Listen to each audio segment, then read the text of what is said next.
Decir que esta cámara de cajón es una cámara singular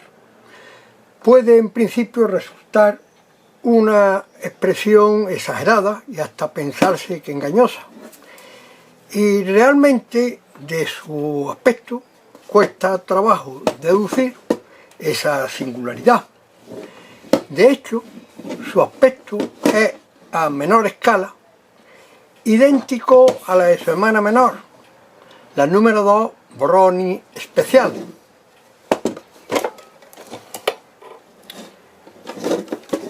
Si abrimos sus tapas, donde aparecen sus reseñas, vemos comparativamente sus nombres y sus tamaños. En apariencia, al menos lo único que las diferencia es su tamaño, claramente motivado porque esta es más pequeña. Se fabricó para el conocido rollo del formato 120 y la 2A para usar el formato del rollo 116, que es tamaño, es este, pero evidentemente tiene truco, porque el eje sí pertenece al 116, pero el papel, como se ve, está sacado uniendo dos trozos del rollo 120, porque este papel no lo encontraba, no lo tenía. Y es notoriamente mayor. Luego vemos que incluso en ambas cámaras el objetivo es un doblete de Kodak, que significa que es un objetivo de dos elementos, en lugar del menisco simple que suele montar la mayoría de este tipo de cámaras. ¿Dónde estriba, pues, la singularidad de este modelo? El motivo o fundamento para poder afirmar que esta cámara de cajón, que en poco difiere de los millones de cámaras de esta tipología que se fabricaron principalmente por las marcas Kodak y AFA, aunque no fueron las únicas, lo descubrí casualmente cuando, buscando información sobre la misma, consulté la página especializada precisamente en las cámaras Brownie de Kodak. En un principio, en la entrada de dicha web dedicada a los modelos número 2A de Brownie, todos ellos basados en el rollo del llamado formato 116 para tamaños de imágenes de 2,5 pulgadas de ancho por 4,25 pulgadas de largo, esto es,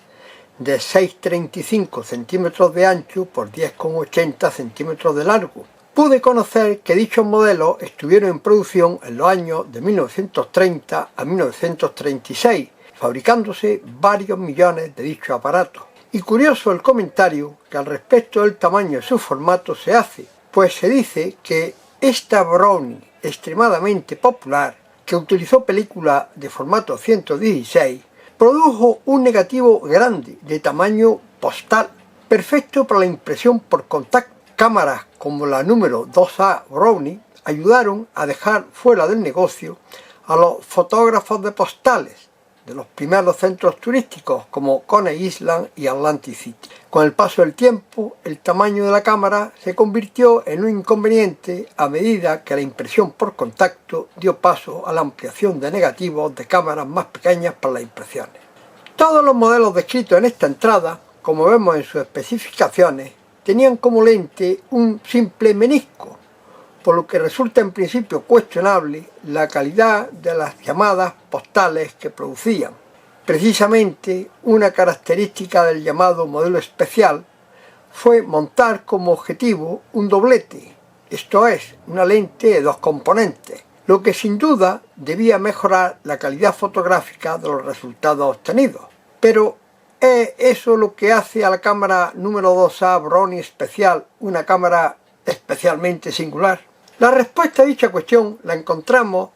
en otra entrada de esta misma web, especializada en la Brownie, que además de describir pormenorizadamente sus características, ilustrando la entrada con las fotografías de dicho modelo que les facilita Daniel Fleming, aporta precisamente el dato más curioso y que hace singular a esta cámara al decirnos literalmente: como modelo de producción limitada y principalmente de exportación, estos son menos comunes que otros Brownie. Solo unos pocos se vendieron en Estados Unidos. Aunque se produjeron para la exportación, algunas se vendieron en los Estados Unidos en 1933 como parte de una promoción navideña de un distribuidor de Kodak. El resto de las cámaras Brownie especial número 2A se exportaron y la mayoría se destinó al mercado australiano. Nos dice incluso que este modelo es más difícil de encontrar que la mayoría de las otras cámaras Brownie. Se estima en esta página que tan solo fueron 1000 los ejemplares que de esta cámara se fabricaron, por lo que comprenderán que considere singular que haya acabado uno de estos 1000 ejemplares entre mis manos. Y una vez aclarada la cuestión de su singularidad, dejando para el final el análisis de sus capacidades fotográficas con la muestra de las fotografías tomadas, paso a describirles las características de este modelo, que como verán los que estén familiarizados con este tipo de cámaras de cajón, en poco difiere de sus coetáneas. Empiezo por el tema de su formato de rollo, el 116, que si bien, como ya vimos anteriormente, es de un tamaño notoriamente superior al conocido 120, no es tampoco de los mayores tamaños que los rollos de aquella época llegaron a utilizarse. Como ejemplo, pues este otro, notoriamente superior incluso al 116, y que ni siquiera sé exactamente el número al que se le atribuía, y está claro que tampoco los números significan esa variación de tamaño, pues el 120 es de número superior al 116, sin embargo más pequeño, y este no recuerdo exactamente el nombre, pero quiero el número de su designación, pero quiero recordar que también sucedía algo similar. En este caso, efectivamente, el formato utilizado es el 116. Como ya explicaba antes, es un formato discontinuado, de los que yo he tenido la suerte de encontrar entre mis cámaras dos ejes y con dos papeles de rollos de 120, pues he fabricado, no queda bonito, pero es efectivo porque ya lo he utilizado en esta cámara, un soporte para la película de Avifoto, AFA Avifot, con la que he utilizado y he tomado la fotografía. Lógicamente, una vez conformado el nuevo tamaño de papel, pues hay que proceder a la numeración según pide el tamaño de este formato. Las cámaras de cajón, como ya al principio he comentado, son todas bastante parecidas. En una de las cosas que suelen variar es en su forma de abrirse para cargar o cambiar de los rollos de película. En el modelo que nos ocupa salta a la vista el sencillo retén metálico que asegura el cierre de su tapa, que solo hay que levantar un poco para posibilitar el abatimiento inferior de la misma. Abatimiento que a mi parecer se efectúa de forma un tanto precaria, usando de charnela de giro el propio revestimiento de símil piel que recubre la caja metálica, que acabará partiéndose a poco cuidadoso que sea el usuario o si es frecuente la abertura de dicha tapa. Una vez abierta la tapa, para extraer el chasis del interior de la caja hay que tirar de la rueda que hace avanzar la película, lo que sin más, una vez sacada, nos permite sacar el chasis interior para colocación o cambio de los rollos, según proceso idéntico o similar a cualquier otra cámara de cajón, por lo que tampoco nos vamos a parar mucho en ello. Es decir, se coloca el carrete no expuesto. Este en realidad está recargado con película nueva, por eso no lo desarrollo entero. Se extiende pasando por la ventanilla tal hasta que aparece una flechita por aquí que nos indica la proximidad de la película, y en este caso, al ser un carrete recargado, es posible que alguna parte se velara, pero creo que da para ello. Se engancha la punta con el eje vacío y una vez hecho esa operación ya estamos en condiciones de volver a introducir el chasis aprovecho para decirles, una vez abierto el cajón, que en el interior del mismo se observa el otro vidrio, el otro elemento de lo que conforma el doblete, con el elemento frontal y el elemento posterior que queda aquí al descubierto. Decíamos que una vez cargado enganchado el carrete, que no arrastro más por no ver la película, pues con cuidado de tener presente que la parte que ha de quedar hacia la rueda es donde está la zona de arrastre, pues se introduce en nuestra caja, se cierra, nos aseguramos que el cierre ha llegado a su final y una vez hecho esto giramos la rueda hasta que vemos que ya nos efectúa el arrastre, con lo que ahora tenemos que arrastrar hasta el número 1 para tomar nuestra primera fotografía y así sucesivamente hasta agotar el número de exposiciones del rollo. La toma de fotografía no puede ser más sencilla. Vemos en su panel superior la ventana del visor reflejo para el encuadre de tomas verticales y en su panel lateral derecho la ventana que nos permite los encuadres horizontales. Los visores de esta cámara, aunque de tamaño reducido, son al menos de los que disponen lente para ver la imagen reflejada, invertida lateralmente por supuesto, pero no demasiado oscura ni dificultosa como sí que sucede en otros similares, que en lugar de lente la imagen reflejada se proyecta en un mero cristalito enmeilado y que hacen bastante más difícil visionar los encuadres. En el mismo panel derecho, además de la rueda para el avance de la película, tenemos la palanca del disparador, que como vemos es de doble accionamiento, activando el obturador al moverlo, tanto en un sentido como en el contrario, y una velocidad única a cada golpe de disparador,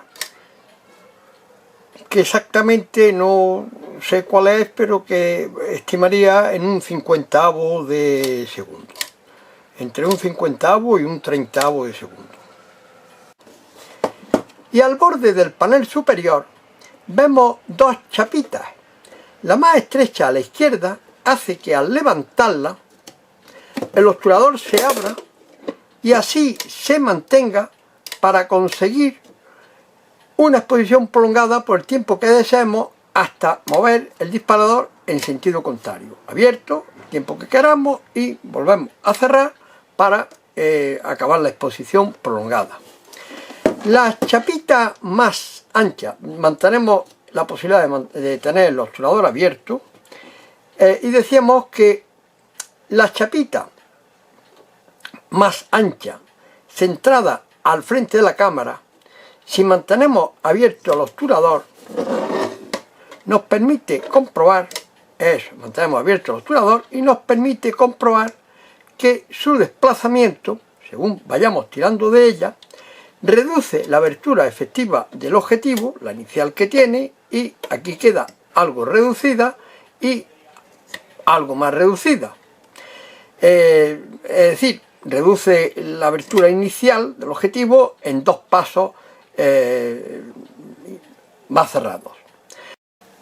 Aunque inicialmente había estimado unos diafragmas en base a su apariencia, dadas las fotografías finalmente obtenidas, como después comentaremos, y sus características, he preferido finalmente calcular esos posibles diafragmas. Y la velocidad que antes he apuntado en un 50 segundos o por debajo, más me inclinaría, por las razones que luego señalaré, al 30avo de segundo. Si mantenemos abierto nuestro diafragma en la posición B y vamos a disponer un papel al fondo de modo que se vea lo más claro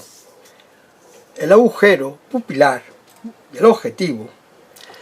midiendo ese agujero pupilar a diafragma abierto, a diafragma intermedio y a diafragma mínimo, según he podido comprobar, a diafragma abierto tenemos un diámetro pupilar de 10 milímetros, a diafragma intermedio un agujero pupilar de 7,5 milímetros de diámetro y al diafragma mínimo un diámetro del agujero pupilar del objetivo de solo 5 milímetros. Conocidos pues los diafragmas del agujero pupilar, de la pupila, del objetivo, el agujero que nos deja a cada diafragma de los que disponemos, nos encontramos que al diafragma totalmente abierto, con 10 milímetros, si lo dividimos por la longitud focal del objetivo, que en principio ignoramos, pero que podemos asimilarla a la diagonal de la ventana que impresiona el negativo, que son 125 milímetros, tendremos 125 milímetros entre 10 del diámetro del agujero pupilar, tendremos un diafragma, el más abierto, de 12,5, F12,5. Si dividimos la focal, en definitiva los milímetros de la diagonal que asimilamos a la focal del objetivo, por el diafragma intermedio de 7,5 milímetros, obtendremos un diafragma de F16. Y si dividimos dicha longitud focal, que hacemos equivalente a la diagonal del fotograma expuesto de 125 milímetros por 5 milímetros, que es el diámetro que tiene el agujero pupilar más cerrado, nos encontramos que el diafragma mínimo es de solo F25. Y solo cabe añadir en este sencillo tipo de cámara que dispone de una correa de agarre superior y dos roscas para trípode del tamaño pequeño o de paso un cuarto, una en el frente de su base y otra en el frente de su lateral izquierdo. No sé si queda compensado el peso, yo creo que no, pero es donde están colocadas. Dicho de esta cámara todo lo que creemos es posible reseñar de la misma, nos queda lo más importante, ver las fotografías que hemos podido tomar con ella y evaluar sus verdaderas posibilidades fotográficas, más allá de su singularidad por el exiguo número de los 1000 ejemplares que del modelo se fabricaron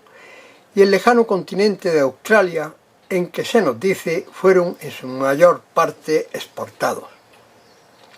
Como ya se ha explicado, aun siendo el 116 un formato de rollo hace tiempo discontinuado, con la suerte de disponer de dos ejes vacíos del mismo y el papel de respaldo conseguido a partir de la unión parcial procedente de dos rollos 120, he procedido a su recarga con la película de la que ya les he hablado en anteriores ocasiones, la Agfa Bifot Pan 200p, cuyo ancho de 70 milímetros es precisamente el adecuado para el discontinuado formato 116, sin necesidad de recorte ni adaptación alguna,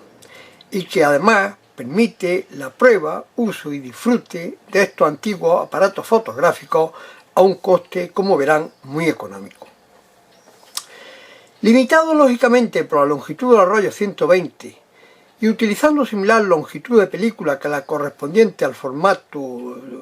referido 120,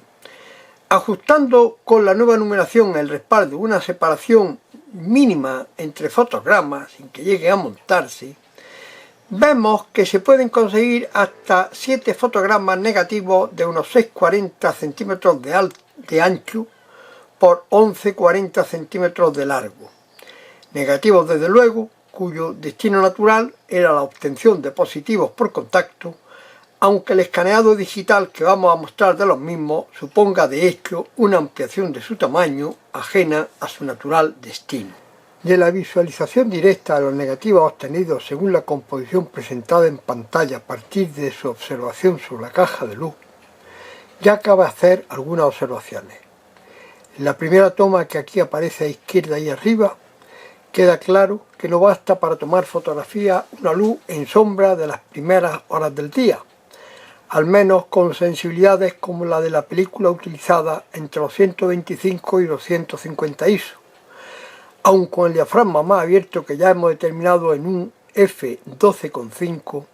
y contando con una velocidad de obturación en el entorno del 30avo de segundo, pues como vemos la película queda claramente subexpuesta. Y si nos vamos al último negativo, el que aquí aparece abajo a la derecha, queda claro que la velocidad de disparo, que ya digo no creo supere mucho el 30avo de segundo, no es suficiente ni para asegurar la estabilidad de la cámara sujetándola a mano, como de hecho yo la he utilizado, ni para detener el movimiento de un vehículo desplazado en sentido perpendicular a nosotros, como el que entra a la izquierda del encuadre, ni para congelar el movimiento que un poco de viento ocasione en elementos vegetales o en banderas como la que aquí aparece. Y visionando las siguientes fotografías escaneadas y positivadas de los negativos conseguidos, seguiré exponiendo mis conclusiones sobre ellas, sobre las que les agradeceré expresen su opinión en los comentarios si así lo consideran oportuno. Del primer fotograma escaneado, aprovechando el encuadre vertical y el formato de pantalla del vídeo, a izquierda muestro la imagen completa y a derecha recorte ampliado de una cuarta parte aproximada de la misma. Apreciamos claramente cómo la zona ya soleada en las primeras horas de la mañana se impresiona adecuadamente, mientras que la luz en la sombra a primeras horas del día aún resulta insuficiente para una impresión correcta. Y por otra parte, como a mi parecer se repite en el resto de la fotografía, la definición lograda por el doblete es objetivo, dando con bastante seguridad un nítido aspecto a las copias por contacto logradas de estos negativos, no se puede decir alcance niveles suficientes de resolución para ampliar los mismos a tamaños muy superiores a sus contactos, aunque en realidad no fuera esta la finalidad natural de los mismos. El siguiente fotograma, vista un tanto panorámica por el alargado formato del negativo en la zona sur de Motril, encuadrando santuario, borde con hilera de palmeras del parque público y un primer término de finca aún cultivada lindera con el casco urbano, me sirve para reiterarme en las reflexiones antes expuestas. Me llama la atención un cierto resalte de bordes del edificio del santuario que puedo asegurarle no es fruto de ninguna manipulación digital. Pasando en la fotografía siguiente a otro encuadre del Santuario Virgen de la Cabeza, en este caso ya desde el interior del Parque de los Pueblos, donde podemos ver cómo el sol saliente proyecta la sombra de las palmeras vistas en el anterior encuadre, aprovechando también para mostrar la fotografía al tamaño completo de su negativo y la ampliación a la cuarta parte aproximada del mismo, creo que sin olvidar que estamos visionando un positivo de un negativo destinado a su positivado por contacto, es a mi parecer la fotografía de las conseguidas donde se conjugan iluminación, distancia y tal vez suerte en la sujeción de la cámara cajón para conseguir la imagen más agradable de los negativos expuestos. Pasando a la última fotografía de las que escaneo y positivo, tomada en la ronda al sur de la ciudad, vemos el claro desenfoque de la planta cercana a izquierda del encuadre y me sirve para reiterarme en mi opinión ya expresada de una resolución seguramente muy adecuada para copias por contacto, pero no tanto para ampliaciones. Las consecuencias de una velocidad de extracción tan baja como para no llegar a detener el desplazamiento de un vehículo casi frontal a la toma, ni el movimiento de las hojas de las palmeras por el aire. Y en este caso, también vemos pérdida de definición de la imagen en los extremos laterales del negativo, que aquí yo al menos la aprecio en el árbol de la derecha. En definitiva y como conclusión, una cámara sin duda singular por limitado número y destino principal de su producción, que de seguro vendría a mejorar los resultados de su antecesora de igual formato y lente de un menisco simple, que sin dejar de ser una cámara divertida de usar, una vez superado el problema de la discontinuidad de su formato de película y, en mi caso, dificultades que he tenido que resolver para el escaneo de los negativos de un formato que era nuevo para mí, pero que a la vista de sus resultados me deja la duda de hasta qué punto, como nos dice en la página web ya mostrada, especializada en las cámaras Brownie, su negativo grande, tamaño postal, perfecto para la impresión por contacto, ayudó a dejar fuera del negocio a los fotógrafos de postales de los primeros centros turísticos de los Estados Unidos, ¿se entiende? Y yo me pregunto de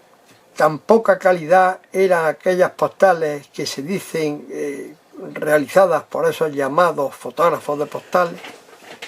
Lleguen ustedes a sus propias conclusiones, que yo creo que material les he dejado para ello. Termino, como siempre, diciéndoles que si les gustó el vídeo y conseguí al menos entretenerles y quizás descubrirle algo nuevo, no dejen de dar su aprobación